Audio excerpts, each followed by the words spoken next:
I'm Andrew Miller. Again, I'm just very happy that you're all here. And I'll now introduce our second presenter of today, Dr. Paul Bolster. Dr. Bolster is a former Georgia State representative from 1974 to 1986, and he holds a Ph.D. in history from UGA and a law degree from Georgia State University. He's taught American history at Clark Atlanta and later worked in healthcare advocacy and homeless services.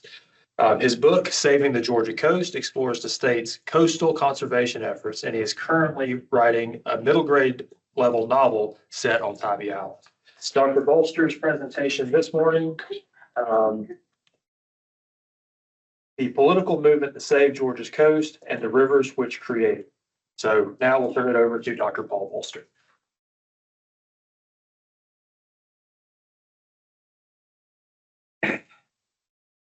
Well, thank you. It's great to be here on a Saturday morning. I'd invite you, Baptists are in the last row back there, to come forward. I particularly appreciate Dr. Martin's presentation this morning. I used to be a professor and could get up and do that. I'm not sure I can do that as fluently as I used to. That's been a few years for me. Thinking about the Georgia coast and rivers, there are 14 rivers that feed the Georgia coast. That's a lot of rivers. There are 3 rivers that are the most important rivers. One is the Savannah. So all the water from that part of the state and parts of South Carolina go down the Savannah River. And then in the middle of Georgia is the Altamaha. And it takes water all from the Atlanta suburbs all the way down to Darien and puts it out in the estuary down there to create the marshes and the islands. And then it has the Chattahoochee, which goes the other way, ends up in the Gulf. I have a house that I live in Ormwood Park in Atlanta, and the creek down the hill, it's about 100 yards away. I always think, I never thought about how personal these rivers are, but that little creek goes down the river system and comes out at Darien. So whenever I go over that little creek in the culvert there, I think about the water coming out at Darien and creating that wonderful environment that we have down there. And then about 35 years ago, I bought a little piece of land up in the North Georgia mountains in Habersham County. And so I didn't think much about the rivers. You know, when we see the rivers, it's just kind of a little side view where we're going across a bridge and there's a river there. And you have to look really close to see it, unless they've dammed it up and it's a lake. But the rivers are really all around us. And I think that's an important theme that you're having today, to think about the rivers of Georgia and the impact on our history and our current day lives. So my cabin up there has a little creek. I call it a creek. My neighbor from the mountains calls it a branch. We've had many interesting discussions about whether it's a branch or a creek. It comes down off a Black Mountain, and that creek flows into the 𝘚𝘢𝘁 River. That's his pronunciation. And that 𝘚𝘢𝘁 joins the Chattahoochee south of Clarksville, and it ends up in the Gulf. So the water coming off of my side of Black's Mountain goes into the Gulf. When I climb to the top of the mountain, look down on the other side, that water goes into the 3 little Georgia Power Lakes and comes out in Savannah. So it's interesting how I find myself placing myself in the state, where my presence is in the state, by the fact of where this water goes. So it is very personal. You ought to think about in your own life where the water in your neighborhood kind of goes and where it comes out and what life there is along it. It's an interesting way to place yourself in today's world.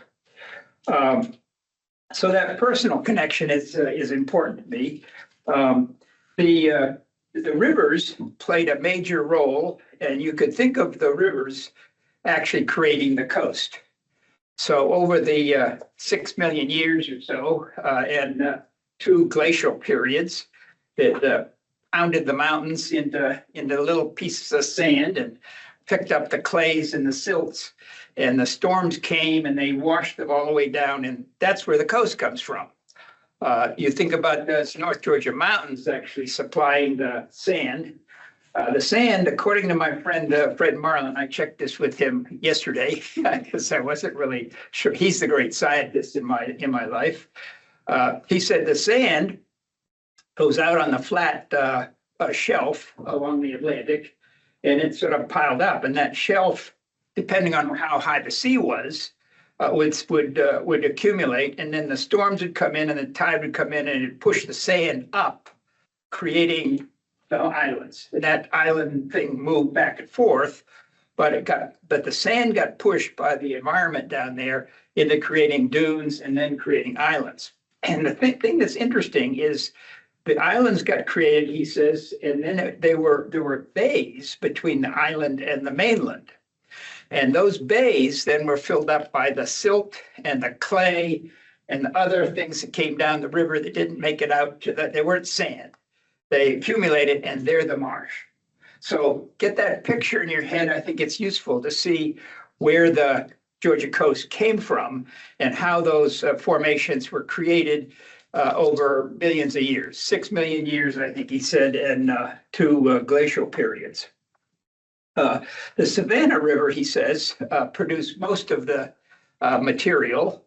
And so when you think about upland and where the city is, it's about 6 or 7 miles out to where the sand ended up on Tybee Island and all the marshes in between.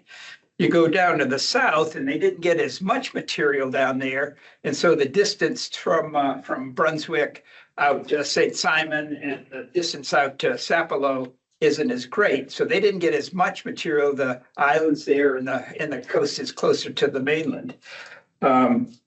So I do feel a connection to these rivers and their history, and it is related to saving the Georgia coast. Between 1938 and 1970, Georgia made this amazing decision that it was going to keep the natural environment of the coast.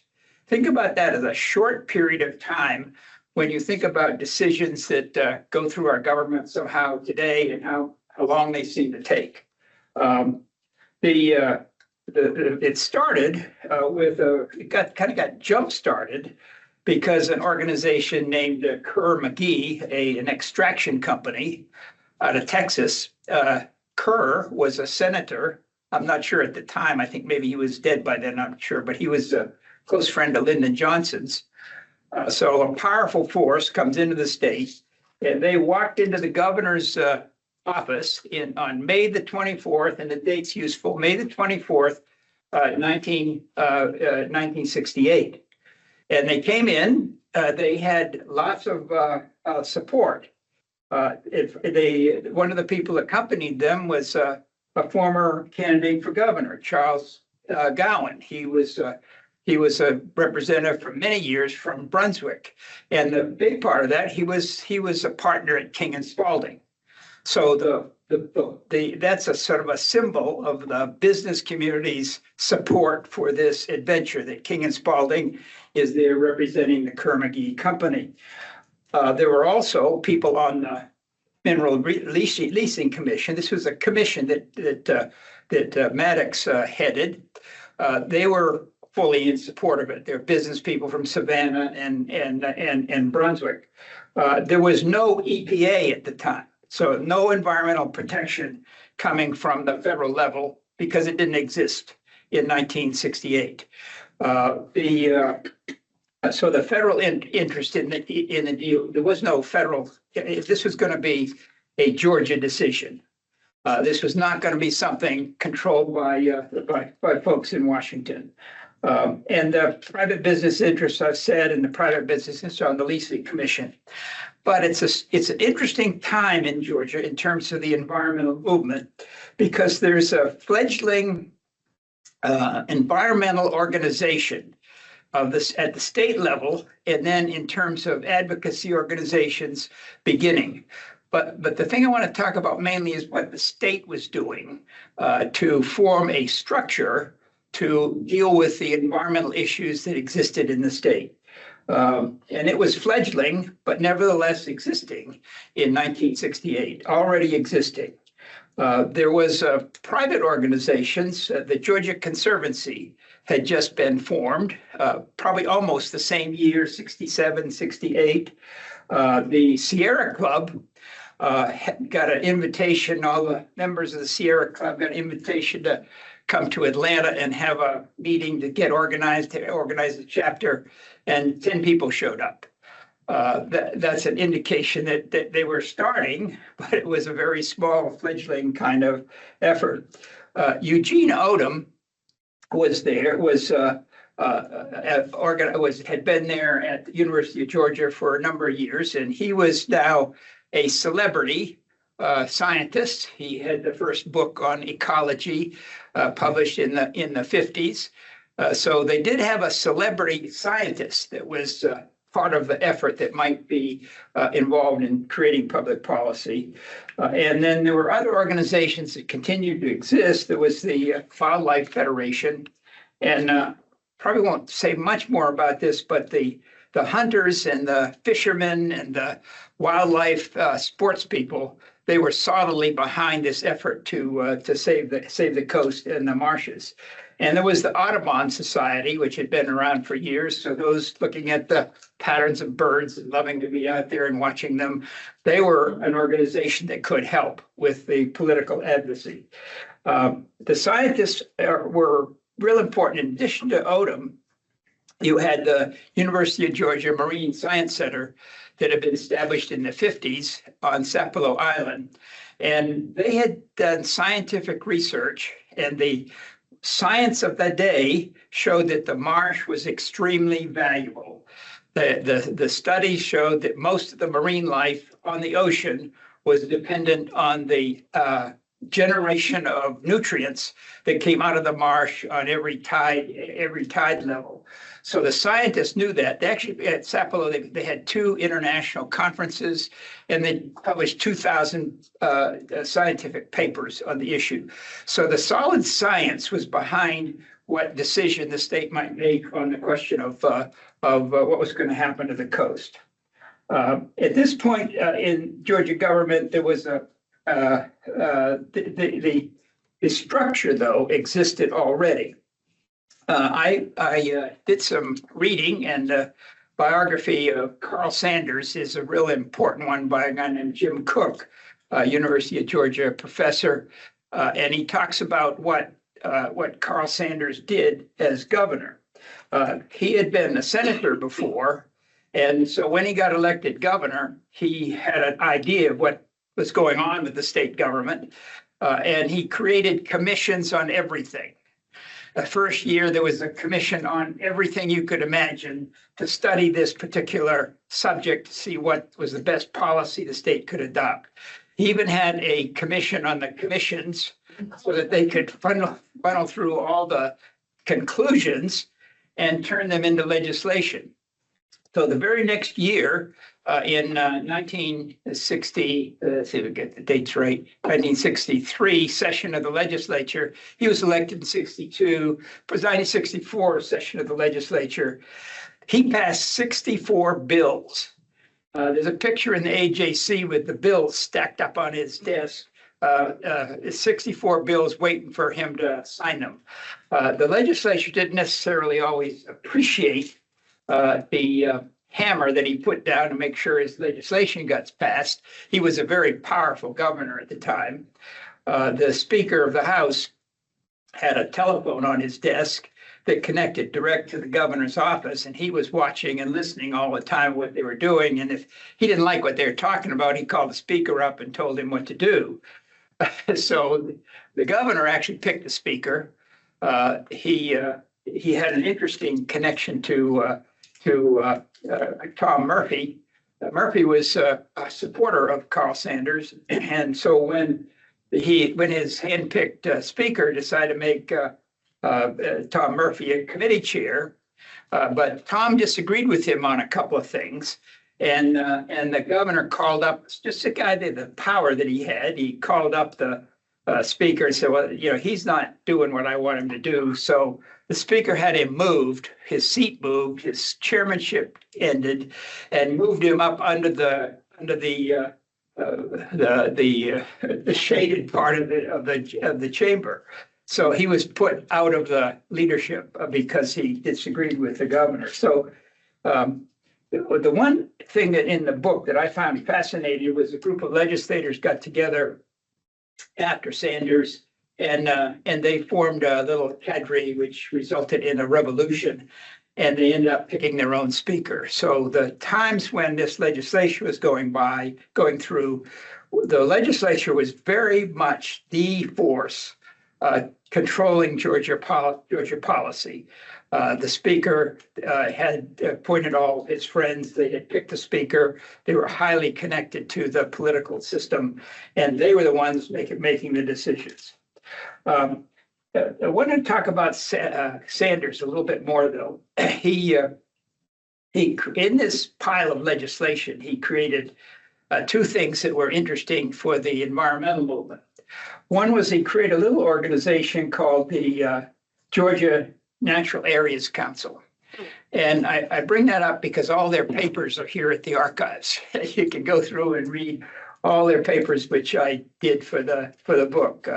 I should say I spent many wonderful afternoons here going through documents, and amazing how quickly the day goes by when you're searching those documents. Sanders created this little thing, and he picked a guy named Robert 𝘕𝘕𝘁𝘕. 𝘕𝘕 was a former teacher he had traveled the world a little bit, and he also helped to create the Georgia Conservancy. He brought together the early meetings, and he had a choice of deciding to be the head of the Conservancy or the head of this little kind of council that the governor had created, and he decided to do that. He was the first director, and Dr. Charles Wharton was the chair. He was a professor of biology, interested in the science issues related to the coast and the environment at University of Georgia. This little entity, which had no power, they had a $20,000 budget. They had no actual authority to do anything. But what they did was they studied the natural areas of the state. So they're tasked with finding what should be preserved out of the state of Georgia, and they did a great job with that. One of the guys that was an assistant there was a guy named Steve Johnson. This gives you an idea of what the little entity was about. He was an assistant to the director. And they asked him to do a survey of the rivers of Georgia to see what should be saved for the Scenic Rivers Act and for the Wildlife Act that had already been in place. That was one of their kind of things they could do under the federal law. Well, Steve, a zoology student, eventually got a master's degree from Odom. Odom kind of kept his graduate students around a long time before they actually got degrees, but he paddled all the rivers of Georgia. So all of these up and down the Flint, up and down all of the rivers that we've talked about. So he made a little report in 1971. I think that's in the files. I can't have a clear recollection of what it said, but it was the waning days of this little commission. The commission had scientists on it and had heads of different departments, the Water Quality Control Board, a variety of people had people on there. So it was an interaction between science and the leadership of the state, and a lot of volunteers as well. But the little commission ended when President Carter created the Department of Natural Resources, and it got blended in and disappeared. So all the records of that organization from day one through are here in the archives. They're very interesting reading. So I think that the value of this was that they did these studies. They focused on the data. They brought people together. A wonderful advocate named Jane Yarn was involved in all their activities. They helped to create a conference on the coast, dealing with the future of the coast. And so their communication was important, as well as the science they brought and gave publicity to. The other organization that I wanted to talk about was the, let's see, was the Water Quality Control Board. This is the big agency that has had a huge effect and is still around today in a little different form. But it was created in '64, and Sanders asked a very interesting guy to head this. The guy's name was R.S. Rock, R-O-C-K, Howard. He was the first commissioner. It started with two people, he and another guy. I'll tell you the other guy in a minute. And by 1970, they had 50 engineers. Their job was to clean up the Georgia rivers. Howard, to give you a little personal biography of him, he was 6'4", big hands, an athlete. He was a pitcher on the Clemson baseball team. He was a quarterback, and he was the champion boxer for Clemson. So it gives you an idea of the kind of person he was. He was in the Navy in World War II and on a battleship, and he was the boxing champion of the battleship. I guess they did that for entertainment. But so it gives you an idea of who he was. Well, after the war, he comes back and he gets a little job as a teacher. And then he gets a chance to go to Albany. And in Albany, he's in charge of, well, first of all, right after the war, Harvard had this wonderful program on sanitation engineers. So he was picked to go to Harvard for a year, become a master's with a master's degree in sanitation engineering. So he had the background of understanding what all this pollution was, where it was, and how it was to be dealt with. He then went to Albany, and for 19 years, he was the sanitation engineer for the city of Albany. They didn't pay him very much, and so they made him also warden of the prison. So he was warden of the prison and sanitation engineer for Albany. Kind of interesting thing. The thing that brought was a house. The warden had a house, so he had a place he and his family had a place to live.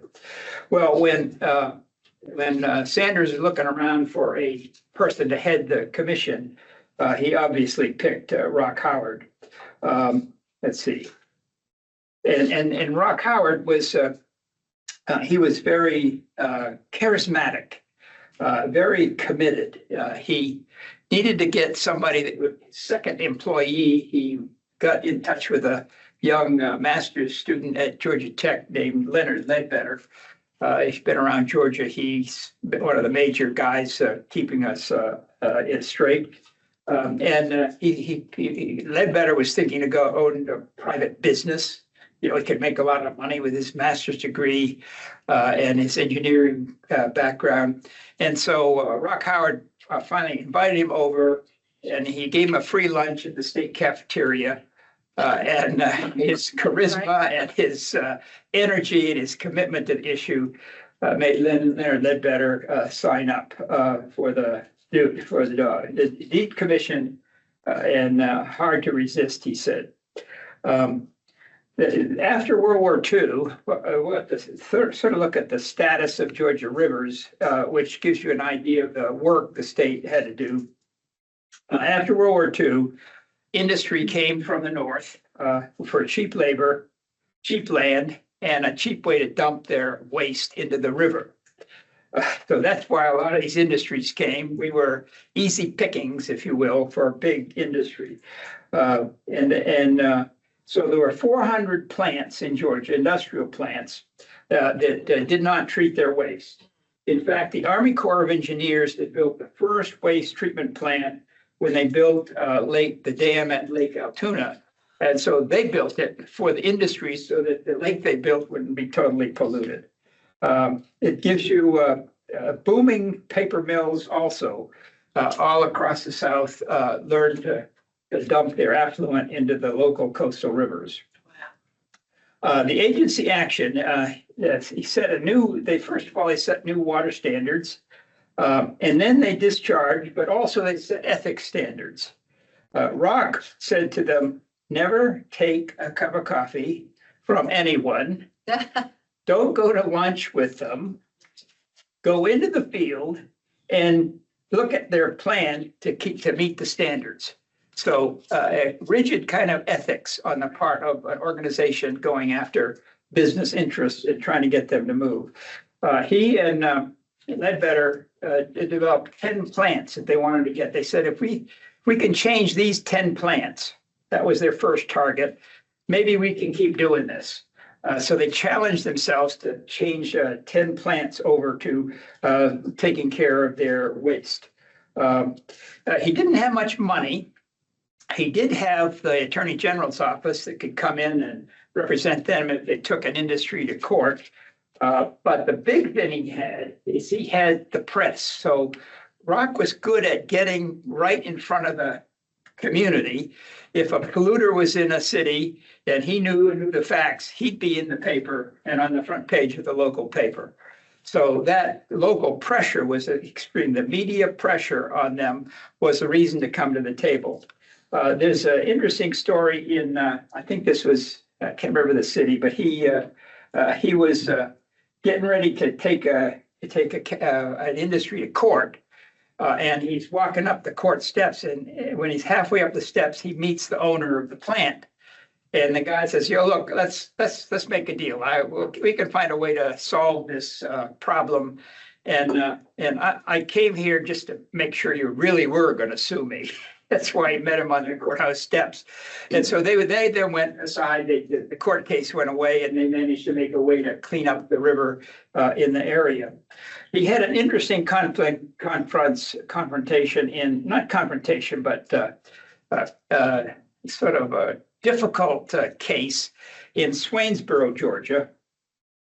In Swainsboro, that's where the Speaker of the House, George L. Smith, was the legislator, and he was a lawyer, and he represented the company that was polluting the river there. And so they finally couldn't make a deal with them, and so finally went to court, and George L. Smith represented the industry in the court against the water quality, against Rock Howard and Ledbetter. After they'd heard some testimony, the judge directed the verdict against the speaker, and then they made a deal where a third of the plant got paid for by the state, and a third by the city, and a third by the industry, so that both dealt with the sewage that was coming out of the city and the pollutants that were coming out of the plant. A little while after they'd gotten back to Atlanta, they had a call from the speaker's office that they two of them should come down and see the speaker and see what he had to say. So they went down, and the speaker told them, "Look, no hard feelings. I appreciate what you guys are doing. That was local politics down in Swainsboro. I'm not going to do that to you anywhere. And so what do you guys need to further the efforts here to clean up the rivers?" And they said, "Well, we need budgets for more engineers." And he said, "You got it." I'm not sure. I think he died before the budget went through, the speaker, I think.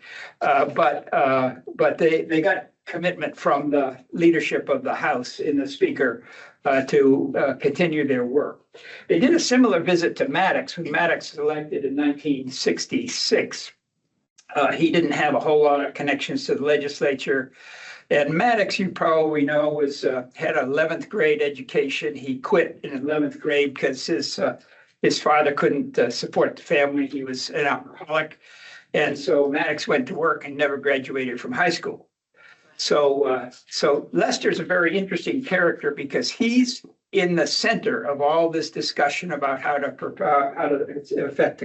save the coast. When they went to see Maddox, he made a point to them. Says, I don't know much about what you guys do. I didn't go to college like you did. I didn't study this science. And so whatever you guys are doing, I'm for it. I'm for you cleaning up the rivers. You'll never get any pushback from me when industry comes in here and complains about you. I'll be on your side, and I'll give you the budget that you need to do that. So it's an interesting example of how a governor reacted to a very potentially conflicting kind of issue in the state. Both Maddox and his actions, the speaker in his actions, and actually Governor Sanders in getting the ball rolling, that there was a solid support for that. The other thing about Rock is and I'm spending a lot of time with him. I use one of my heroes in the book. Rock knew that the biggest issue was the Union Camp plant in Savannah. And it had been written up by Ralph Nader. So this intersects with national efforts to create more environmental efforts. Ralph Nader's Raiders did a report called the Water Lords. And in the Water Lords, the main point was fish could not swim by Savannah without getting asphyxiated for lack of oxygen. There was no oxygen in the river to allow anything to swim up that river past Savannah. So Rock didn't like what Nader had done in the book. He said he should go back to DC and deal with things there. But he was the hero in that book, Rock Howard was, if you read that old that manuscript. So one of the things that there were several reports went back and forth, and Union Camp resisted doing anything significant about it. And then there was one big meeting, and I was going to read this to you, but I'll just tell you the story. So it's one big meeting in his office in Atlanta, and there's the Union Camp engineers along one side, and there's his engineers along the other side, and they're kind of going back and forth. And the Union Camp engineers said, well, the technology doesn't allow us to do this, this and that, and this and that. These are, engineering discussions. And Rock he's got his hands behind his head like this, and he leaned his chair up against the wall. And after about a half hour, he brings his fist down, his boxer fist down, wham, on the table. And he says, what time is it? And then they all look around. And there's a clock up on the wall, but they don't understand. He says, look, we're about to put a man on the moon. Get the hell out of my office and come back here with a plan that cleans up this water out of the Union Camp. And they send him out. So that story just rippled through all of the people, all those 50 engineers that worked for this. They loved, his insistence on what should happen, and just a characterization of him as a leader. So a little bit back to the story on the coast. The agency heads under Maddox had pretty much entitlement, that's a bad word. They had the authority to operate in their area, to do their job without a whole lot of interference from the governor. A lot of sort of discussion about maybe why that is, but they were very independent.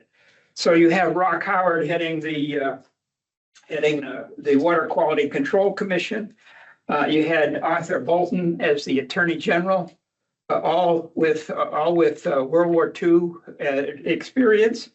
And you had then a decision that needed to be made about what was going to happen to this proposal from 𝘚𝘢𝘕. They wanted to dig up 72,000 acres of the marsh outside of Savannah, pump the affluent out 5 miles and dump it in the ocean after they'd cleaned the phosphate that they dug up. The phosphate's about 100 feet under the marsh. So they're going to take all the marsh off and then dig up the phosphate, process it, and dump it in the ocean.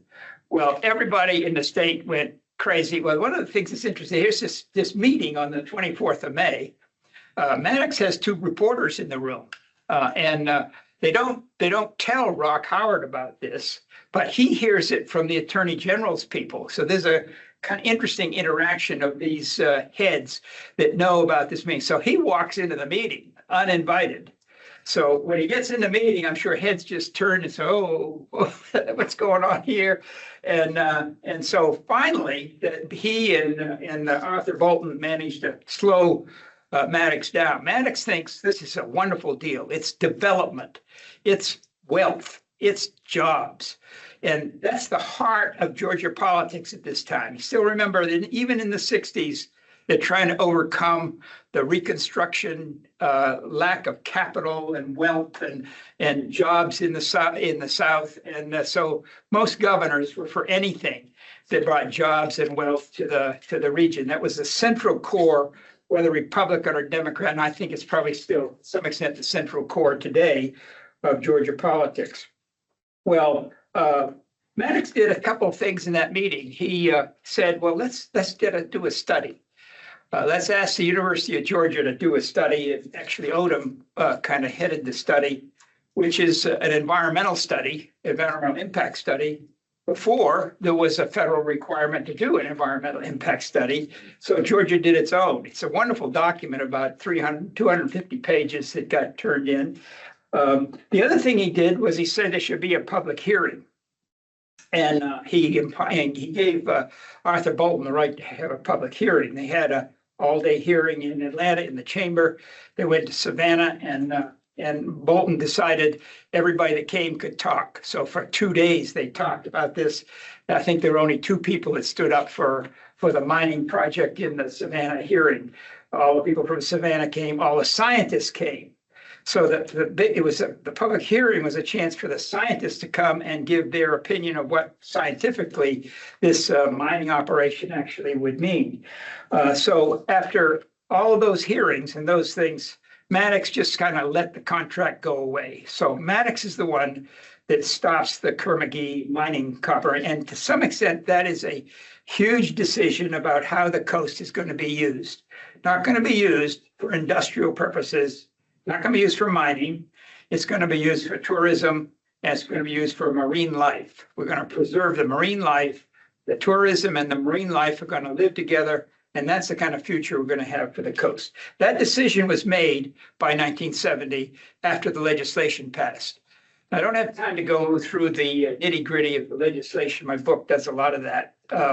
But one of the heroes that comes out of that is Reed Harris. He's a legislator from Brunswick. He revises the bill 19 times. It gets beat on the floor, it goes back to committee, it goes to subcommittee, it comes back to committee, it goes to the floor again, and it passes by 1 vote, the speaker's vote. It goes over to the House, they hold it there. They wait a year, they do more hearings. And one of the other heroes is Al Holloway. He's a committee chair. He's also majority leader. And his background was he grew up on the Chesapeake Bay with his father was a boat. He harvested products on the Chesapeake Bay. So he changed it in the bill passed out of the Senate with no dissenting votes. It goes to the House, and there's another fight. It finally passes by 5 votes in the House to become law, and is then signed by the governor, Maddox. I'd like to talk a little bit about some of the conclusions. First of all, the rivers, if you think about the rivers and their preservation, is the beginning of the structure that actually saved the coast and saved the natural environment of the coast. A couple of other conclusions, you'll find this at the end of the book, and I think I've illustrated that today, is that committed agency heads that had the power and the ability to do things, that they were given power to actually accomplish things. And so I think that's sometimes that seems to be lacking in our modern governmental system, that we can't get things done because people just wait and wait and wait. The other thing is, it's very clear, is they had a chance to listen to the people. And I sort of critical of what hearings mean today at the legislature. I went to one of those on the 𝘚𝘢𝘴𝘵𝘢𝘴𝘵 and put my thing in, my little name on the list. I was the last person to get called. Everybody else was, already set. And so I got a chance to talk to them a bit. But you got 20 minutes. It's 20 minutes for one side, 20 minutes for the other side, and that's it. It's cut off. The other part of the thing that is important about the legislation and how it got passed was study commissions. I think there were about 7 or 8 different study commissions that got put together at different times during the legislative process that actually came to this consensus of what the state was going to do. I don't think we use those quite enough. There are some that happen, but more of those commissions that work in between legislative sessions would be important.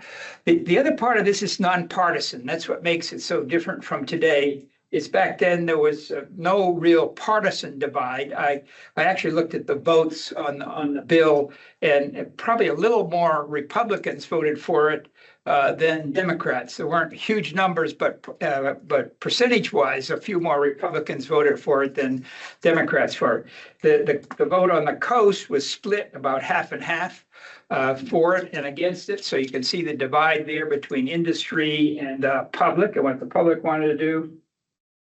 I think another fifth conclusion is that they listened to the scientists. That's why I was quizzing Dr. Martin on his involvement with the legislature. Is My friend Fred Marlin, he was he was a young scientist at 68 at Sapelo. He organized all the scientists to write their papers, and he came to Atlanta. He actually walked the halls of the buttonholing senators and House members to help get the legislation passed. The night before the committee vote in the Senate with Senator Holloway, he was in Senator Holloway's apartment, having a drink and talking to him. He was intimately involved in the process of how you make public policy in the state. So I guess I'm a little disappointed in what I see as the scientists coming forward now and bringing what they know to bear on the public policy issues that face the state. There also was amazing media coverage. The papers then, and maybe now we're relying on organizations to tell us what's going on, the timing, the details of the legislation, because the papers don't follow the blow by blow. When the legislation is going through the House, I didn't have well, one of the things that the archives I wish was in the archives is there was a manuscript of the hearings in Savannah and the hearings in Atlanta. I looked high and low and could not find that. I think it was in the Georgia Law Office when there's a law library at the law department, and they disbanded that. I think it got wasted somewhere. So as far as I can tell, it doesn't exist. That would have been a wonderful record of what everybody had to say about the mining operations in that particular public hearing. So I'm off track a little bit, but the media did in the paper, the front page of the Savannah Morning News, the front page of AJC, when this meeting happened in the governor's office, it was front page news. As I said, Rock Howard relied on the front page as well to get environmental things done. And I don't feel that that amount of coverage comes out of the media that we have today. It's not the same to get it on social media. It's not the same as when you sign up for 100 miles and you get their notices, or you get the Conservancy notices and advice on legislation that they're working on. It's not the same because it's just talking to you. You're already committed. It's not talking to those other people that don't get a chance to see those issues. So the media is a lacking, I think, on some of these issues. The other thing is that my wife told me not to talk about this, but I can't resist. They voted in the legislature. This was a controversial bill. They voted twice on the floor. They voted in committee. They voted in subcommittee. They reported it out, and they voted in the Senate, and they voted in the committees. Today, if it's a controversial issue, they don't vote. That's a change in our legislative system. The 𝘚𝘢𝘴𝘵𝘢𝘴𝘵 swamp bill has had numerous versions of it. It has, at one point, had 95 signatures on the bill in the House, which is the majority of the House. It got called for a little hearing, one of those 20 minutes on either side, but it never got called for a vote. So the process at the legislature, in my opinion, and this is where it gets controversial maybe, is a little too much higher up, top down, should I say. They decide what's going to pass, and then they pass that down to the committees, rather than it being bottom up from legislators listening to their constituents. So let's see. This may be a more general thing. I sometimes wonder today, and I'm not an authority on what's going on. I followed a few of the legislative sessions, and I wrote about some issues in the last chapter of my book. But I sometimes feel it's not so much interest in the public interest. Public interest seems to dissipate in the debate to different private interests that get most of the attention as things go through the legislature. So a lack of attention to the public interest. I got through all that, my conclusions, and now I'm willing to take some questions. I hope I create a little bit of controversy.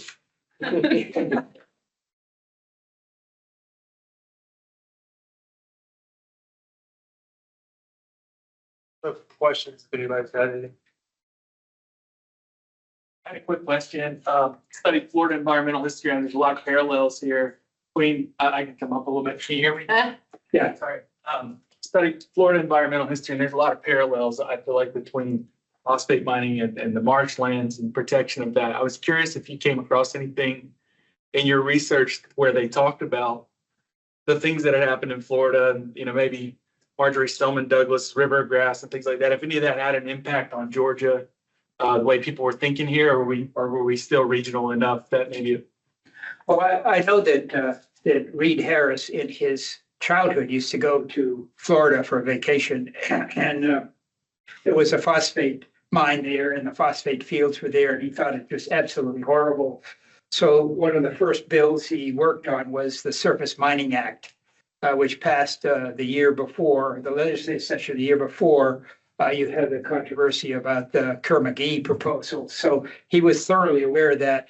And when he actually went in that legislation, when he's working on that legislation, he took Rock Howard with him to see the sites of the surface mining that was going on in Florida. So that was a stimulus on his part.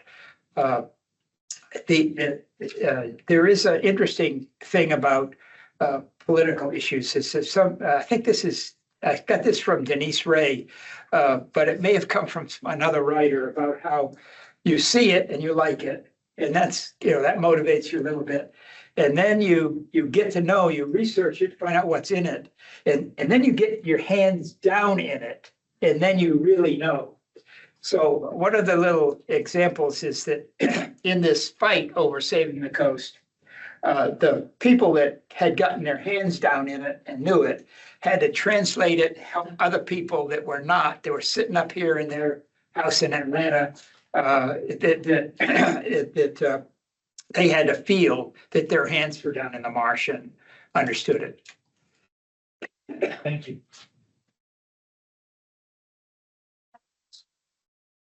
So going forward, like, you've talked about the history going forward now to present. What do we have to stay on this constantly, the politics around preserving our waterways? Yes. I think that's the thing that's unique about environmental work is it's never dead. I was surprised when I did the last chapter of the book. I spent a couple of months researching current issues, and there are 5 issues that are there. Some of those issues are still relevant today. Obviously, sea rise, which Dr. Martin talked about, how the state responds to that. I don't know that we have a concerted effort or how a plan to respond to it. That's the big issue that we need to be responding to. But the example of the 𝘚𝘢𝘷𝘪𝘯𝘨, the scientists have spoken to some extent, the public has spoken, and still the issue goes on. I was thinking last night about how the decision-making for Maddox was from, May the 24th till December. That was the issue of whether to mine the coast. That's a short period of time. We've been dealing with the 𝘚𝘢𝘷𝘪𝘯𝘨 for 4 years. I was researching that in 2020, I think, to write that portion of the book, and we still haven't decided it. So it is a commentary on how government works, is that we don't decide things. The other commentary there is I don't think we listen to the public on things particularly either, because I think it's clear that the public doesn't want the twin mines to mine that sand ridge. I mean, the sand ridge is 105 feet high. And if you dig through that, or you dig through the hydraulics and the water seeps through that sand, you're talking about sand and the hydraulics under the sand. Does it drain the 𝘚𝘢𝘷𝘪𝘯𝘨? I think most people, except the employees of the company, think that's the case. So why can't we decide that? I think it's frustrating to the public. I'll give you another example of this is a more personal thing. You may not agree with me on this issue, but the gun safety issues, there have been, in the last 4 or 5 years, there's probably been 20, 30 gun safety issues. They're proud this last session that they had a hearing on one of them, which would provide a tax credit for you to safely, it didn't even require you to get a safe lock on your house if you had teenagers in your house. It got a hearing and never got a vote. So I'm very frustrated with the political system that doesn't vote on what they may vote it down, but at least have the guts to get up there and vote and then let your constituents know and think about what it was. They agree with you or not. It sort of takes away the power of the voter, I think, for them not to vote at the legislature, so you know what your guy's actually voting on. That's a little bit beyond the book, though. Okay. I have another question. Yeah. The middle grade novel that's set on Little Tybee Island that you're working on, is it around any of these issues? Yeah. Like, can you say something about that? Okay, yeah, I'd be glad to. It's gonna come out with Malden Pond Press, little press from Tybee Island. The script is all written and we're dealing with the final details to getting it to the printer and having it come out. It's a story about a 13-year-old teenager who I imagine living in my neighborhood in Atlanta. His mother says, "I'm not sending you to Hilton Head. I'm not sending you to let's see, where's everybody going on the Panhandle to Panama City? Or you're not going there for spring break." And so she says, "You're going to Tybee Island. You're going to stay with your grandfather for a week, and you're going to get to know your grandfather." "I don't want to go down there." He said, "Oh, slow man, it's very sad." So it's a story about these two people get together and they go out and camp in the marsh and they have wonderful adventures in the marsh. My hope is it helps introduce to that age reader kind of some wonders of the marsh. It's not perfect, but I did have a few things in there about the horseshoe crabs. I got interested in them because when I camped down there one time, I saw this whole area just covered with shells. And in my reading, the shells, they weren't dead because they had molted. 10 times in their life, they get rid of the shell. And they were, spewing out eggs everywhere. And all of the birds in the Atlantic flyway were coming by, and that's where they got the energy to fly to the Arctic or to fly wherever they were going. So I had some little stories about that in the book. So maybe it gets introduced. It's doing rather than saying, I think. But that's what my wife tells me to do. Thank you. Are the Georgia islands under constant threat of development, or are they somewhat protected for a few years? I think they're fairly well protected. Out of the legislation came the Coastal Marshland Protection Agency, which Fred Marlin headed for a while. He got into trouble with some people and then he got a different job anyway. But unfortunately, one of the things that has happened in Georgia's governmental system is that it had an independent board, independent commission appointed. So it gave the executive director some independence about action. Well, that has now been merged into the DNR board. So there is no board specifically working on that, just like happened to the Natural Areas Council. That function kind of disappeared into the DNR. And I think there was some value in keeping specialized commissions out there where people could rally around and could articulate the issues, as opposed to having them submerged in larger state agencies. But that's just a speculation on my part because it worked so well when they first established it. There's somebody in charge of the coast. Not sure that I've actually answered your question. There is a constant effort of people and developers who want to live on the edge of the ocean. Constant effort. The state did pass a new Shoreline Protection Act. It didn't do what it should have done. What it did was it made a nice clear line so that the bureaucracy, the people in charge could easily decide the questions about whether something could be built in the area between the ocean and the marsh or the upland. But it should have taken into consideration where the sea was going to be 30 years from now, so that we stop development where we know it's not going to survive. So that there's this practical issue, because once you get that development there, then everybody wants a seawall and everybody wants this. They're going to dike it up, and you can't dike the Georgia coast and prevent sea rise. So I'm not sure that we did the right thing with the Shore Protection Act. Here's a little story about scientists. The author of the bill told me one time, he said he had never talked to any scientists about the issues in the bill.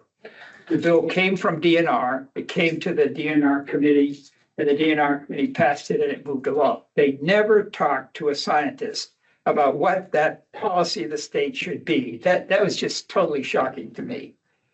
Why wouldn't you come, and there's one wonderful guy down at Georgia Southern who tracks all of that stuff. He has the ability through the technology is missing me. Dr. Martin probably knows about it, where he can track where the ocean is. He tracks all the king tides, and he can tell where it's going, so you can prepare the state for that. And that was completely ignored in the Shore Protection Act. Yeah. If I wanted to try to better understand like the ecological and biological development of the coast, what are some resources I could look for? Say that one more time. If I wanted to better understand the ecological development of the coast in particular, what are some good resources that I could look for to try to better understand? Well, I think the map Sorry. should be, I think you have to rely on the agencies that have sprung up. You have river protection groups on all 14 rivers. They know what's going on. The 100 miles tracks all of those issues and follows that. I do read occasionally the Brunswick News. I know one thing that I read all the time is a little online newspaper called The Current. How many people have seen The Current? The Current is the best journalism in the state right now.